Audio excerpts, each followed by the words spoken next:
우리는 지금까지 7개월이 넘는 시간 동안 산상수훈의 말씀을 함께 나누었고, 오늘 이 말씀을 함께 나누면서 산상수훈의 말씀이 이제 끝맺게 됩니다.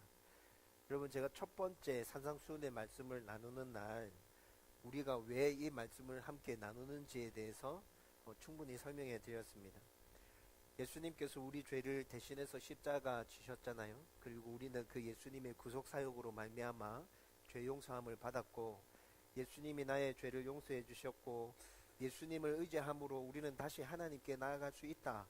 이 사실을 믿고 붙드는 자들은 모두 다 하나님의 백성이 되었고 하나님의 자녀가 되었죠. 그래서 우리는 하나님의 백성이 되었고 하나님의 자녀가 되었기 때문에 하나님께서 말씀해 주시는 하나님의 법과 하나님의 말씀에 순종하는 삶을 살아야 한다고 말씀드렸습니다. 여러분, 다음 교회에 모인 우리는 예수님의 십자가 구속사역을 굳게 붙들고 믿고 있는 하나님의 백성, 하나님의 자녀들이잖아요. 그래서 우리가 하나님의 자녀로서 하나님의 법을 지키고 하나님의 말씀에 순종해 나가는 삶을 살려고 노력하는 것은 의무이며 책임이며, 그리고 우리가 당연히 그렇게 해야 되는 필수 사항이라는 것이죠. 그리고 이것뿐만이 아니라 또 2018년 다음 교회는 예수님에게까지 자라가자 라는 주제를 가지고 이 한 해를 시작했습니다. 이제 12월달 첫 주 한 해가 다 마무리되어 가죠. 여러분, 지금 이 시점에서 우리는 나 자신이 얼마만큼 예수님에게까지 자라갔는지 한번 다시 되돌아볼 필요가 있을 것 같습니다. 예수님에게까지 자라가기 위해서 우리는 하나님의 말씀을 붙들고 치열하게 몸부림치면서 살아가는 그 삶이 꼭 필요하기에 우리가 이 말씀을 함께 나누는 것이라고 첫 시간에 그렇게 이 이유를 충분히 설명하고 지금 7개월 동안 산상수훈의 말씀을 나누어왔다고. 여러분, 이제 여러분들의 자신들의 삶을 한번 돌아보십시오. 제가 늘 얘기하듯이 우리는 주님 우리를 부르시는 그날까지 말씀을 붙들고 치열하게 몸부림치면서 순종하는 삶을 살기 위해서 노력해야 한다고 말씀드렸잖아요. 목사님 그렇게 말씀하시고 꼴랑 1년 동안 우리가 그렇게 했다고 우리 가운데 뭔가 변화가 생겼을까요? 라고 다시 질문하고 싶은 성도들 아마 있을 겁니다. 그렇지만 여러분들 정말 이 한 해를 예수님에게까지 자라가기 위해서 산상수훈의 말씀을 나누면서 그 말씀 하나하나 붙들고 여러분들의 삶의 현장 가운데서 치열하게 몸부림치면서 살았다면 7개월 전에 나의 모습과 지금의 나의 모습과 여러분 조금이라도 달라져 있는 나를 발견할 수 있게 될 거라고요. 여러분, 그리고 설사 그런 모습이 지금 나타나지 않는다 하더라도 여러분, 내가 하나님의 백성이고 하나님의 자녀라는 이 사실을 잊지 말고 여러분 앞으로도 계속 그렇게 몸부림치면서 나가십시다. 하나님의 백성의 삶이 이것이 당연한 삶이기에 나는 이렇게 살아간다. 사람들이 누가 뭐라 하든지 간에 나는 이렇게 살아간다. 저와 여러분들 안에 그런 각오와 결단이 주님 우리를 부르시는 그날까지 계속되어 주기를 주님의 이름으로 축원드립니다. 여러분, 지금까지 나눈 말씀을 간략하게 다시 정리해보면 여러분, 하나님 나라 백성은 예수님의 성품을 닮아야 하기에 우리는 팔복의 말씀을 통해서 예수님의 성품이 어떠했는지, 그리고 우리가 그 성품을 어떻게 본받아야 하는지에 대해서 아주 구체적으로 말씀을 나누었습니다. 그리고 그때 그 당시에 종교 지도자들이 자기 중심적으로 자기의 이익만을 놓고 그렇게 말씀을 가르치고 있었던 살인, 간음, 맹세, 복수, 원수 사랑, 이런 부분들에 대해서 정말 우리가 올바르게 이 땅 가운데 살아가려고 하면 이 말씀을 어떻게 이해해야 하는지에 대해서도 함께 나누었고요.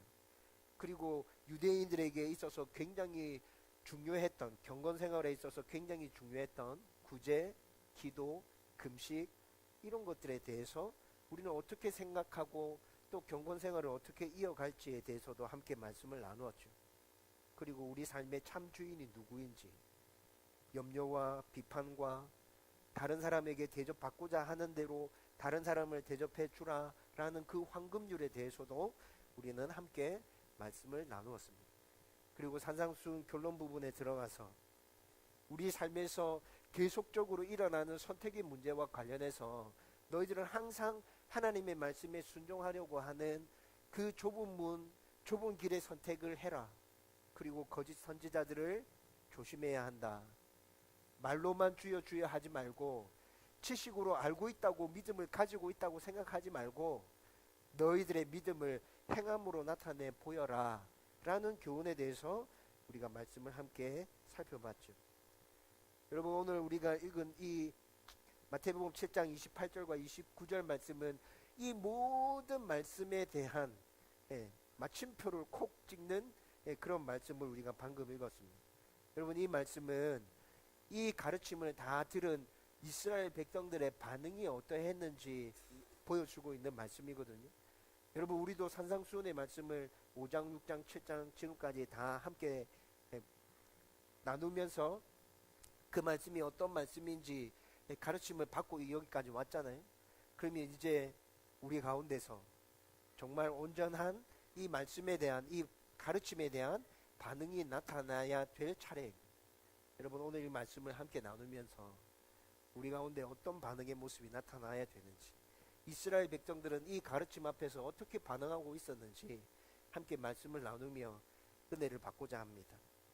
여러분, 오늘 우리가 읽은 말씀에서 예수님의 가르침을 다 들은 사람들이 그 가르침의 권위에 놀랐고 또 종교 지도자들의 가르침과 다르다는 이유 때문에 놀랐다고 그렇게 말씀해 주고 있어요. 여러분, 이것을 한마디로 다시 정리하면 다르다, 다르구나, 다름이라고 정리할 수 있겠죠. 여러분, 예수님과 종교 지도자들은 똑같은 것을 가르쳤습니다. 뭐에 대해서 가르쳤죠?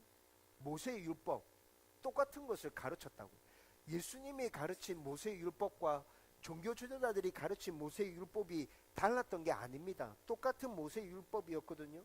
그런데 그 똑같은 모세의 율법을 가르치는데도 예수님의 가르침과 종교 지도자들의 가르침은 확연히 다르다는 것이 듣고 있는 군중들이 단번에 알 수 있도록 그렇게 차이가 났다고요.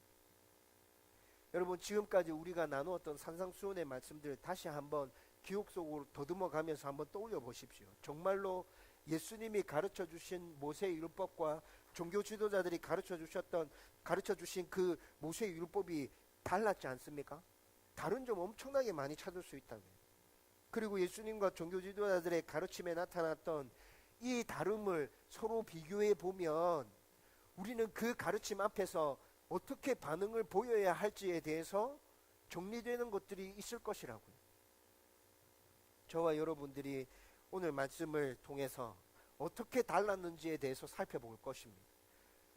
예수님과 종교 지도자들은 똑같이 모세 율법에 대해서 가르쳤지만 이렇게 달랐구나 라는 것들을 여러분들이 발견할 수 있다면 나도 그러면 이 세상 가운데서 하나님의 백성으로서 어떻게 나의 다름을 나타내야 하는지 찾을 수 있게 될 것입니다. 여러분, 그 은혜를 함께 누리게 되기를 주님의 이름으로 축원드립니다. 여러분, 그러면 예수님의 가르침과 종교 지도자들의 가르침에서 첫 번째로 나타나는 다름은 무엇이었습니까? 여러분, 바로 가르치는 자의 권위가 달랐습니다. 여러분, 29절 말씀에서 이것에 대해서 분명하게 얘기해 주고 있죠. 여러분, 29절 말씀 우리 다시 한번 더 읽어보십시다. 다 같이 읽겠습니다. 시작.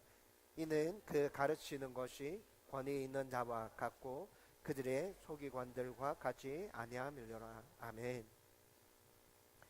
여러분, 이 말씀에서 분명히 예수님의 가르침은 권위 있는 자와 같았다. 예수님의 가르침에는 권위가 있었다. 그런데 서기관들의 가르침에는 그렇지 않았다. 종교 지도자들의 가르침은 그런 권위가 전혀 느껴지지 않았다라고 말씀해 주고 있는 거죠. 여러분, 가르침에 권위가 있다. 이 말의 의미가 뭘까요? 가르침에 권위가 있다. 여러분, 가르침에 권위가 있다는 것을 생각해 보려고 하면 지금 오늘 본문에서는 이 부분을 좀 자세히 살펴보려고 하면 두 가지로 나누어서 생각해야 돼요. 우리 사람들이 살아가는 사람들 사이에서 가르침에 권위가 있다라고 말하는 것, 그 다음에 하나님 입장에서 권위가 있다라고 말하는 것, 이 두 가지를 한번 생각해 봐야 되거든요. 여러분, 보통 강의나 강연을 들을 때 어떤 학문의 권위자 누구입니다 라고 이렇게 강사를 소개하는 것 듣게 되죠. 여러분, 이 말의 의미가 뭐예요? 예, 좀 구체적으로 바꾸면 신약학의 권위자 손성훈 목사님입니다, 이렇게 저를 소개해 주면 되게 기분이 좋을 것 같은데, 저는 신약학의 권위자가 아닙니다. 그런데 이렇게 강사를 만약에 소개해 준다면 거기에 담겨져 있는 의미가 뭐냐고요. 여러분, 이 속에 담겨져 있는 의미는 그 분야의 지식이 그 누구보다도 뛰어나고 또 경험적인 부분에 있어서도 최고 중에 최고다, 전문가 중에 전문가다. 여러분, 이것을 지금 권위자 누구로 표현하는 거 아닙니까? 여러분, 이 의미를 29절 말씀에다가 집어넣어서 다시 한번 29절 말씀을 생각해 보세요. 그러면 어떻게 돼요? 지금까지 수많은 종교 지도자들이 모세의 율법에 대해서 가르쳤는데 그 어떤 가르침보다도 예수님의 가르침이 최고였고 전문가 중에 전문가였고 아주 뛰어난 가르침이었다 라는 말이 이 말 안에 들어가 있는 것이죠. 지금 예수님의 가르침을 받은 사람들은 여러분 굉장히 평범한 평민들입니다. 이 사람들이 아주 공부를 많이 한, 학문에 관심이 많은 그런 사람이 아니라고요. 지식적인 수준이 뛰어나지 않은 그냥 평범한 사람들이라는 거죠. 모세의 율법을 깊이 공부한 사람들도 아닙니다. 그런데 이런 사람들이 예수님의 말씀을, 예수님의 가르침을 들었을 때 예수님께서 지금 무슨 말을 하고 있구나, 예수님이 지금 이것에 대해서 가르치고 있구나 라는 것들을 분명히 이해했고 깨달았다는 것입니다. 본래 하나님께서 모세에게 주신 그 율법, 그 의미 그대로 정확한 의미가 무엇인지 이해했다는 것이죠. 예수님은 사람들에게 모세 율법을 가르칠 때 어려운 말로 가르친 것이 아닙니다. 일상에서 늘 접하는 말들로 아주 쉽고 정확하게 분명한 진리를 가르쳤고 또 자신이 가르친 대로 그대로 실천하는 삶을 보여주셨다는 것이죠. 그런데 종교 지도자들은 평민들에게 자신들의 지식을 자랑하면서 어려운 말과 복잡한 예를 들어가면서 아주 멋들어지게 설명하면서 가르쳤습니다. 그리고 스스로 율법에 대해서 여러 조항들로 쪼개내면서 많은 제약들을 만들었고 그것을 실천하는 자신들의 모습을 드러내면서 우리는 율법에 대해서 이렇게 지키면서 순종하면서 살아간다, 우리 대단하지 라고 사람들에게 그렇게 자랑하면서 자신들의 모습을 드러내고 있었다. 그렇지만 그 가르침은 본래 하나님께서 모세에게 말씀하신 율법과는 전혀 다른 자신들의 욕심과 교만을 채우기 위한 것들로 다 바뀌어져 있었습니다. 하나님과 다른 사람과 전혀 상관없는 자신들만의 율법을 만들어서 그렇게 순종하고 실천하고 있었다고. 그래서 종교 지도자들의 가르침에서는 사람들이 전혀 놀라지 않았어요. 감동을 느낄 수 없었던 거예요. 그렇지만 예수님의 가르침에서는 그런 게 전혀 느껴지지 않았고 지실 때 마음이 느껴졌고 그리고 그가 그렇게 실천해내는 모습들이 보였기 때문에 야, 저거 대단하다, 저분 진짜 대단한 분이구나 라는 생각이 사람들 머릿속에 자연스럽게 떠오르게 된 것이라는 겁니다. 여러분, 우리 삶에서도 어떤 사람들의 가르침을 들으면서 와, 저 사람 진짜 대단한 사람이구나 라고 느끼게 하는 사람들이 있습니다. 그렇지만 전혀 감동을 주지 못하는 가르침이 또 대부분이라는 것도 여러분들께서 아마 동의하실 겁니다. 지식은 많고 경험도 많아서 저 사람이 전문가라고 알려졌는데 그런데 그 사람들의 강의를 들으면 마음의 감동은 전혀 없고 그냥 어떤 이야기들을 많이 들었는데 돌아서면 그 들은 이야기가 하나도 생각나지 않는, 저는 이런 분들의 강의를 그 강의 안에 지식은 담겨져 있는데 마음이 담겨지지 않았다라고 그렇게 표현하고 싶어요. 여러분, 설교자들 중에도 이런 분 되게 많습니다. 요즘 웬만한 목사님들은 정식신학교 다 졸업하고 설교 굉장히 잘하죠. 그런데 그 설교에서 권위를 느끼지 못하고 마음을 움직이게 하는 그런 감동을 느끼지 못하는 설교가 얼마나 많습니까? 여러분, 물론 이것은 설교자의 문제뿐만이 아니라 듣는 성도의 문제일 수 있습니다. 여러분, 설교를 들을 때 청중들은 항상 어떤 자세를 가지고 말씀을 들어야 된다고 얘기하죠? 이 말씀은 하나님께서 나에게 주시는 말씀이다 라는 마음의 태도와 자세를 가지고 설교에 집중해야 된다고 우리는 늘 그렇게 들었잖아요. 근데 맞아요. 그렇게 설교를 들어야 돼요. 그렇지만 그렇게 설교를 듣는다고 해서 여러분들이 듣는 모든 설교가 마음에 감동이 되고 또 그 가르침과 그 설교에 굉장한 권위가 느껴지는 그런 설교들이었는가요? 그렇지 않았죠.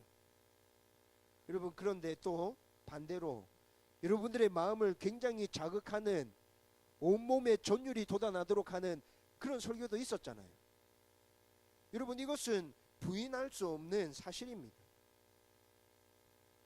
여러분, 요즘에 이런 것들을 중요시하게 되면 문제가 됩니다. 왜냐하면 하나님께서 우리에게 주시는 말씀이 늘 우리를 감동케 하고 우리를 전율케 하는 것은 아니거든요. 여러분, 이런 것만 포커스를 맞추고 있다면 문제이고, 또 요즘에 대형 집회나 큰 교회에서는 이런 것들에 포커스를 맞추고 고려해서 예배를 기획하고 있는 게 사실입니다. 그리고 저도 개인적으로는 저의 개인적인 성향이 굉장히 감정이 풍부합니다. 잘 옵니다. 그렇지만 저는 찬양을 하거나 예배를 드림에 있어서 여러분들의 감정을 이렇게 자극하고 싶지는 않습니다.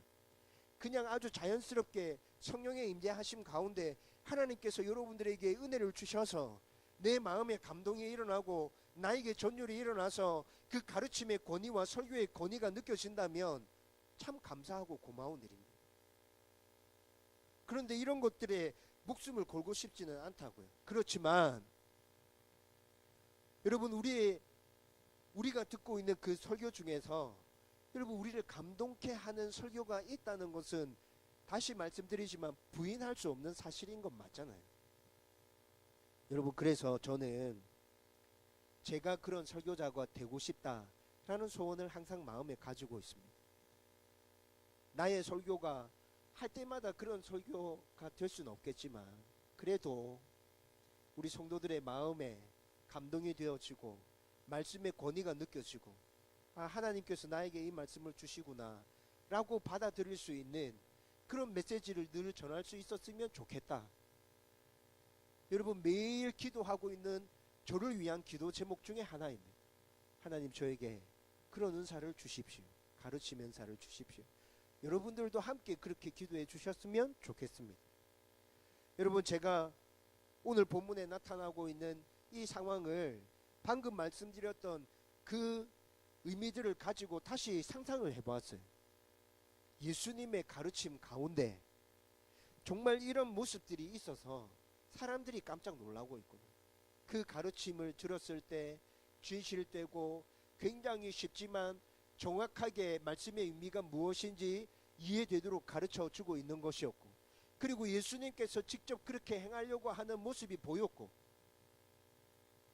그것뿐만이 아니라 이 말씀을 듣고 있는 청중들이 스스로 생각할 수 있도록 질문을 던지면서 너희들은 어떤 반응을 보이면서 살 것이냐 라고 주님께서 가르쳐 주셨기 때문에 그 가르침에서 이 사람들은 가르침의 권위를 느끼면서 깜짝 놀라고 있는 것이고, 여러분, 저는 이런 상상이 되더라고요.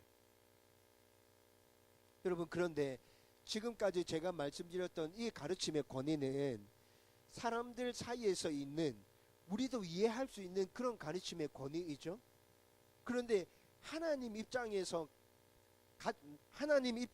나타낼 수 있는 가르침의 권위가 또 다른 것이 있습니다.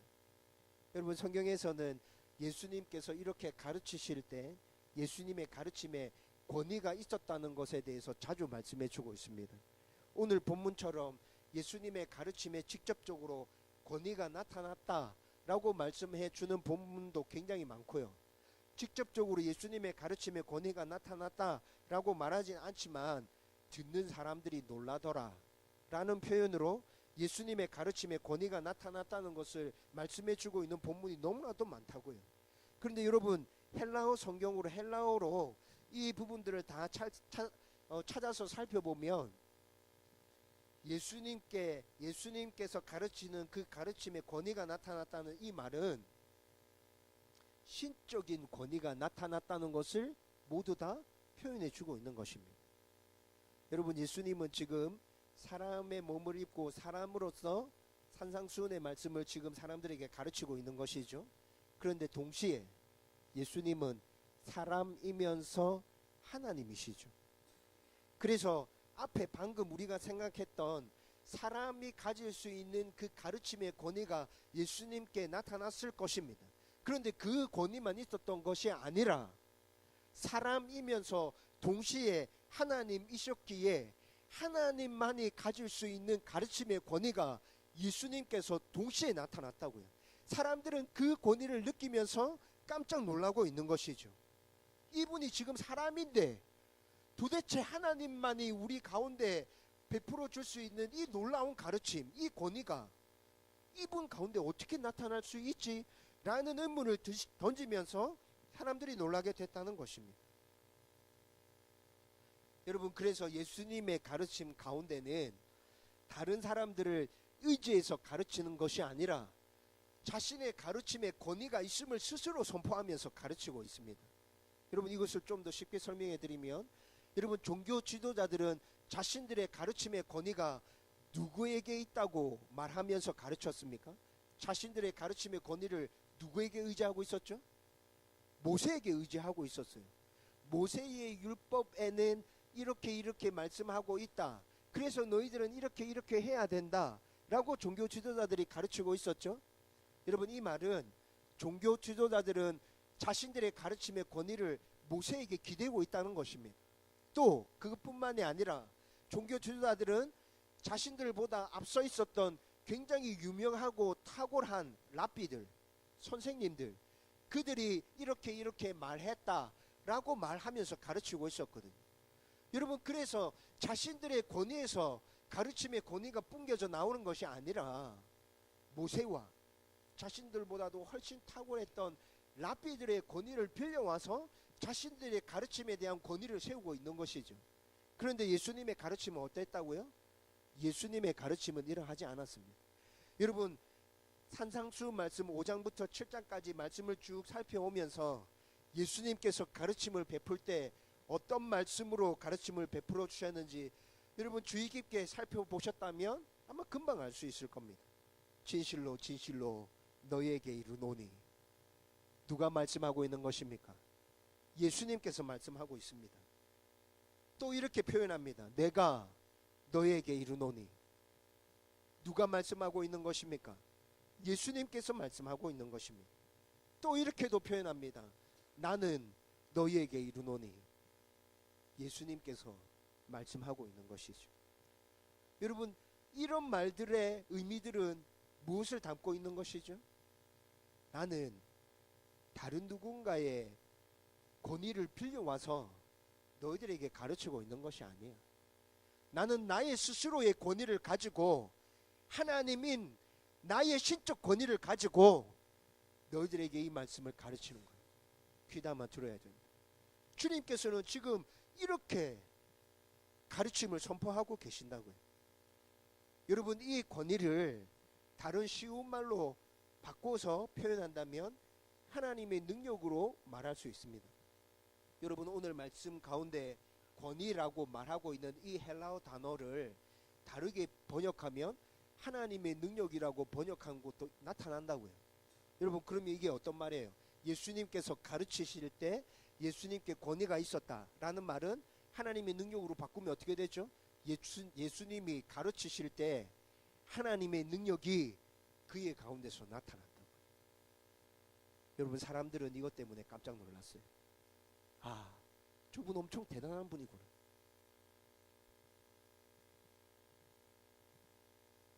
여러분, 이런 다름이 예수님과 종교 지도자들에게 분명하게 드러났다는 것이죠. 그러면 예수님과 종교 지도자들에게 나타난 두 번째 다름은 뭡니까? 가르침의 내용도 달랐습니다. 여러분, 예수님과 종교 지도자들은 제가 좀 전에 말씀드렸던 것처럼 똑같이 모세의 율법을 가르치고 모세의 율법을 가지고 가르치고 있었죠. 그런데 그 가르침의 내용은 완전히 달랐어요. 산상수훈에 나타난 예수님의 가르침 전체를 제일 간단하게 요약하면 어떻게 요약할 수 있겠어요? 성경 전체의 주제와 똑같이 요약할 수 있거든요. 하나님 사랑과 이웃 사랑으로 요약할 수 있습니다. 그런데 반면에 종교 지도자들의 가르침은 어떻게 요약할 수 있을까요? 자기 사랑으로 요약할 수 있습니다. 여러분, 성경 전체가 하나님 사랑과 이웃 사랑에 대해서 말씀하고 있다는 건 우리 너무나도 잘 알고 있지 않습니까? 여러분, 지금까지 우리가 나누었던 산상수훈의 말씀들, 가르침 하나하나를 따로 떼놓고 그 밑바탕에 기본적으로 깔려져 있는 제일 중요한 진리가 무엇인지 여러분 파고 들어가서 한번 추적해 보십시오. 하나님 사랑과 이웃 사랑으로 떨어지게 될 것입니다. 아, 하나님 사랑하고 이웃을 사랑해라 라는 말씀이구나. 여러분, 각각의 모든 가르침들이 그렇게 다 떨어진다고. 각각의 가르침을 가지고 역으로 추적해봐도 하나님 사랑과 이웃 사랑으로 그 모든 결론이 떨어질 수 있겠죠. 그런데 종교 지도자들의 가르침은 하나님 사랑과 이웃 사랑이 아니라 자기 사랑으로, 나를 좀 봐봐, 나 굉장히 괜찮지, 나를 인정해줘 라는 결론으로 다 떨어지게 된다고. 여러분, 예수님께서는 팔복, 살인, 간음, 맹세, 복수, 원수사랑, 경건생활, 염려, 비판, 다른 사람들에게 받고 싶은 대로 다른 사람들을 대접해 주라, 이 전부 다가 하나님 사랑, 이웃 사랑이었다면 종교 지도자들이 가르쳤던 것은 직접 살인하지 않고 간음하지 않았으면 아무 문제 없어, 괜찮아. 여러분, 미워하고 분노하고 음란한 생각을 하고 있어도 행동으로 옮겼지 않았기 때문에 괜찮다라고 그렇게 가르치고 있었죠. 자신들의 음욕과 이익을 위해서 이혼하는 것, 맹세와 복수, 원수를 미워하는 것 등의 이런 가르침들을 본래 의미와 전혀 다르게 가르치고 있었다고요. 경건 생활에 대해서도 자신들의 의와 거룩을 자랑하기 위해서 본래 의도와는 전혀 상관없는 이상한 실천 조항들을 막 만들어내어서 우리는 이런 거 다 지키고 있다라고 과시하고 있었습니다. 예수님과 종교 지도자들은 모세의 율법이라는 똑같은 것을 가르치고 있었지만 이렇게 그 내용이 완전히 달랐다는 거 금방 확인할 수 있게 되는 것이죠. 여러분, 이제 세 번째로 예수님과 종교 지도자들의 달랐던 모습은 뭐가 있을까요? 가르침의 실천에 있어서도 완전히 달랐습니다. 예수님은 자신이 가르친 대로 실천하는 모습을 보여주셨습니다. 세례 받지 않아도 될 분이 세례를 받으신 것, 기도하지 않아도 될 분이 늘 이런 새벽에 기도하신 것, 병든 자와 과부와 고아와 죄인들과 가난한 자와 늘 함께 하시면서 하나님 나라와 천국의 복음을 선포하신 것, 의를 위해서는 분노하셨지만 평상시에는 늘 겸손하고 온유하고 인자하고 자비와 사랑이 넘쳐나고 죄인들을 바라보시면서 늘 인내해 주신 그 모습들, 가는 곳마다 하나님 나라를 전파하신 것, 십자가에 달릴 때 거짓과 모함으로 자신을 고발하고 때리고 욕하면서 심지어는 십자가에 못 박는 자들까지도 품어주신 것, 목숨을 버리시면서까지 하나님의 말씀에 순종하신 것. 여러분, 이 모든 것은 예수님께서 가르쳐 주신 그대로 실천한 모습을 보여주신 것 아니었습니까? 반면에 종교 지도자들은 그럴듯하게 포장해서 많은 말들을 하고 있었지만 본래 그 가르침이 담고 있는 진리를 실천하려고 하는 모습은 하나도 나타나지 않고 있었어요. 나는 실천하고 있다, 행하고 있다라고 말하지만 여러분, 그것은 자기가 온전하게 실천할 수 없는 그 말씀을 자기에게 유리하게 바꿔놓고 그것들을 실천하고 있는 모습들을 보이면서 자랑하고 있었던 것이죠. 그래서 종교 지도자들은 율법을 613가지나 만들 필요가 자신들에게 있었습니다. 아, 이거 온전하게 지켜내려고 하면 굉장히 힘들겠구나, 어렵겠구나. 요거를 어떻게 바꾸면 좀 지키기 쉬울까? 그렇게 머리 굴리다가 율법의 조항들이 하나하나 생겨나기 시작했는데 그게 613가지라고. 탈무드가 그렇게 해서 만들어지게 된 것이라고. 여러분, 이들은 진짜 말씀을 지킨다고 말하고 있었지만 실상의 모습은 그렇지 않았다는 것이죠. 예수님께서는 가식적인 이 종교 지도자들에 대해서 굉장히 심하게 책망하시고 꾸짖고 계시지 않습니까? 이렇게 예수님과 종교 지도자들의 그 가르침에서 다른 모습이 굉장히 많이 나타났습니다. 그 다른 모습들 때문에 사람들은 지금 깜짝 놀라고 있는 것이죠. 어떻게 똑같은 모세의 율법을 가지고 가르치는데 예수님이 가르친 것이랑 종교 지도자들이 가르친 것이랑 이렇게 차이가 날 수 있지? 그리고 저분은 사람인데 어떻게 저런 권위가 저분에게서 나타날 수 있지? 사람들은 놀라고 있는 것입니다. 그런데 여러분, 정말 안타까운 것은 군중들의 반응이 놀라기만 할 뿐 더 진전된 어떤 모습이 나타나지 않는다는 것입니다. 여러분, 그래서 이들이 십자가 고난의 이야기가 본격적으로 시작될 때 어떻게 하죠? 예수님을 떠나게 됩니다. 여러분, 지금까지는 굉장히 좋았어요. 산상수훈의 말씀을 들으면서 깜짝 놀랐어요. 저 사람 정말 대단한 분이구나. 저 사람이 우리를 구원해 줄 수 있겠구나. 메시아구나 라고 생각했는데 조금 더 뒤로 가서 예수님께서 자신의 십자가 죽음에 대해서 조금씩 얘기해 주시기 시작합니다. 그때 놀람의 반응을 보였던 이 사람들은 예수님을 떠나게 됩니다. 여러분, 지금까지 여러분들과 함께 나눈 오늘 말씀에서 야, 그런 것이었다면 정말 사람들이 놀랄만 했겠다. 진짜 잘 가르치기만 해도, 마음에 감동이 되기만 해도 우리는 깜짝 놀랐는데 거기다가 신적인 권위가 더해져서 엄청난 선포가 있었다면 온몸에 전율이 일어나면서 정말 깜짝 놀랐을 거야. 그리고 가르침의 내용도 종교 지도자들과 완전히 달랐기에 더 충격적이었을 거야. 게다가 가르친 그 사람의 모습에서 자기가 가르친 대로 실천해내는 모습이 보였기 때문에 그 충격은 실로 더 엄청났을 거다라는 동의가 되어지죠. 그런데 놀라는 것에서 멈추면, 이렇게 깜짝 놀라는 것에서만 멈추면 안 된다는 것을 계속 뒤에 부분에 이어지는 말씀을 통해서 우리는 발견하게 된다는 것이죠. 예수님의 가르침에 나타난 실적 권위와 가르침의 내용과 가르침의 실존을 보면서 놀라기만 한다면 여러분, 우리도 어느 순간 하나님 백성으로서의 삶을 포기하게 될 것입니다. 여러분, 이 말을 다른 말로 쉽게 바꾸면 어떻게 되는 줄 압니까? 예배 드릴 때 설교 말씀을 들으면서 은혜만 받고, 야, 목사님 참 설교 잘한다. 아, 그렇지, 그 말씀이 그거지 라고 듣고 난 이후에 여러분들의 삶 가운데서 실천하는 모습이 나타나지 않는다면 여러분들은 어느 순간 하나님의 백성으로서의 삶을 포기하게 된다는 것입니다.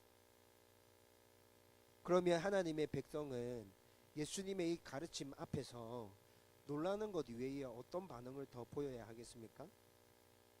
그것은 바로 예수님의 다름처럼 우리도 세상과 다름의 반응을 보여야 한다는 것이죠. 예수님의 가르침이 똑같은 모세 율법을 놓고 가르치는데도 종교 지도자들과 이렇게 달랐잖아요. 그러면 우리도 세상 사람들과 똑같은 삶의 현장에서 살아간다 할지라도 우리도 이렇게 다름의 모습으로 반응해야 되는 것 아닙니까? 예수님의 신적 권위에서 종교 지도자들과 달랐다고 말씀드렸죠. 여러분, 이 부분에서 우리는 어떻게 다름을 표현해낼 수 있을까요? 우리에게 신적 권위가 있습니까? 우리에게는 신적 권위가 없죠. 여러분, 그렇지만 예수님께서 신적 권위로 다름을 나타냈듯이 우리도 성령 하나님이 나와 함께 한다는 것을 통해서 이 세상 가운데서 다름을 나타낼 수 있습니다. 저 사람 가운데 우리와 다른 무엇인가가 있구나. 안 믿는 사람도 우리의 모습을 보면서 느끼게 될 것이라고요. 어떻게? 성령 충만하며. 여러분, 우리 가운데 계신 성령님, 우리가 예수님을 믿는 순간 우리 가운데 들어와 계신다고 성경은 말씀해 주고 있지 않습니까? 그리고 우리에게 더 큰 숙제를 제시해 주고 있습니다. 어떤 숙제입니까? 성령 충만하라. 성령 충만하라. 성경은 계속 그렇게 말씀해 줍니다. 어떻게 성령 충만할 수 있습니까? 하나님의 말씀에 순종하기 위해서 노력해 갈 때 우리 안에 계신 성령님은 우리 안에서 더 충만하게 우리를 다스리고 통치해 주실 것입니다. 그렇게 되면 우리의 다름이 세상 사람들에게 나타내 보여지게 될 것이라. 여러분, 이렇게 성령 충만해서 하나님의 말씀을 붙들고 하나님의 말씀을 온전히 이해하고 내가 이해한 대로 깨달은 대로 살아내려고 몸부림치는 그 삶이 또한 다름을 세상 사람들에게 나타내 보이게 될 것입니다. 다르구나. 우리와 다르구나. 예수 믿는 사람 맞구나. 여러분, 저는 산상수훈의 말씀을 마무리하면서 오늘 예수님의 가르침과 종교 지도자들의 가르침, 그 가르침에서 다름을 느끼며 놀라고 있는 이 사람들의 반응에서 우리도 똑같이 이런 반응을 나타내 보일 수 있었으면 좋겠고, 여기서 멈추지 말고 성령 충만함으로 또 하나님의 말씀을 온전히 이해함으로, 그리고 이 말씀대로 세상에서 살아내기 위해서 몸부림침으로 우리의 다름을 더 강력하게 보일 수 있는 그런 반응이 나타났으면 좋겠습니다. 저와 여러분들이 그런 하나님의 백성 되기를 주님의 이름으로 축원드립니다. 이제 말씀을 정리하려고 합니다. 세상 사람들은 욕심과 교만과 자기의로 똘똘 뭉쳐서 나는 너희들과 다르다라는 것들을 보여주기 위해서 발버둥 치고 있는 것 같습니다. 여러분, 그래서 서로 비슷한 수준에 있을 때, 서로 비슷한 상황 가운데 있을 때는 이런 속내를 잘 드러내지 않고 그냥 각자 치열하게 경쟁하면서 열심히 살아가고 있는 것 같아요. 그런데 돈이나 명예나 권력에 있어서 뭔가를 엄청나게 이루게 되면 자연스럽게 이런 모습이 나타납니다. 나는 너희들과 달라. 감히 어떻게 너희들이 나랑. 여러분, 요즘 뉴스 가운데 계속 보도되고 있는 갑질에 관련된 것들이 이런 거 아닙니까? 나는 너희들과 달라. 어디 기어오르려고 그래? 여러분, 그런 거 굉장히 많이 느끼게 되거든. 성경도 역시 우리에게 달라야 된다고 말씀하고 있습니다. 그런데 성경에서 말씀하고 있는 다름은 이런 다름이 아닙니다. 욕심과 교만과 자기의 이런 것들로 죄로 물들어 있는 이 세상에서 하나님의 법과 하나님의 말씀에 순종하는 하나님의 백성으로서의 다름을 나타내 보이라고 말씀하고 있죠. 그러면서 하나님의 나라를 이 땅 가운데 온전히 세우라고 말씀합니다. 하나님의 영광을 나타내라고 말씀합니다. 여러분, 상상을 해보십시오. 우리 가운데 이런 다름의 모습이 있습니다. 삶의 현장 가운데서 이 다름의 모습을 보이면서 다른 사람들에게 영향을 끼쳐주고 있습니다. 시간이 점차 지나면서 우리의 그 다름의 모습을 본 사람들이 나도 저 사람처럼 저렇게 살아야겠구나 생각해서 그들도 달라지기 위해서 노력해갑니다. 온 세상이 이렇게 바뀌어져 갑니다. 시간이 한참 지나고 난 다음에는 성경에서 말하고 있는 그 다름으로 온 세상 사람들이 같아져 있을 것입니다. 하나님께서 말씀하십니다. 이것이 하나님의 나라다. 이것이 나의 다스림과 통치가 임하는 나의 나라다. 나는 이 세상이 이렇게 되기를 원한다. 너희들이 이렇게 변했으면 좋겠고 결국에는 하나님의 백성으로, 나의 백성으로 같아졌으면 좋겠다. 여러분, 이 말씀의 가르침이 무엇인지 먼저 이해하고 먼저 깨닫고 있는 우리들이 삶의 현장에 나가서 실천하면서 살아야 됩니다. 하나님이 바꾸어 가실 것입니다. 하나님이 우리 가운데 은혜 주실 겁니다. 역사하시고 우리 가운데 복 주실 거라고요. 여러분 세상적인 복만 자꾸 추구하고 그것만 생각하지 말고 하나님이 나에게 주시겠다고 약속하신 그 영적인 복들에 대해서 사모하는 마음을 가지고 이렇게 살아가십시오. 저와 여러분들 가운데 하나님이 함께 하시고 하나님이 평안 주시고 복 주신다는 것 우리만 느끼는 것이 아니라 나와 관련 맺고 있는 모든 사람들이 느껴지게 될 것입니다. 이런 은혜가 저와 여러분들 가운데 넘쳐나게 되기를 주님의 이름으로 축원드립니다.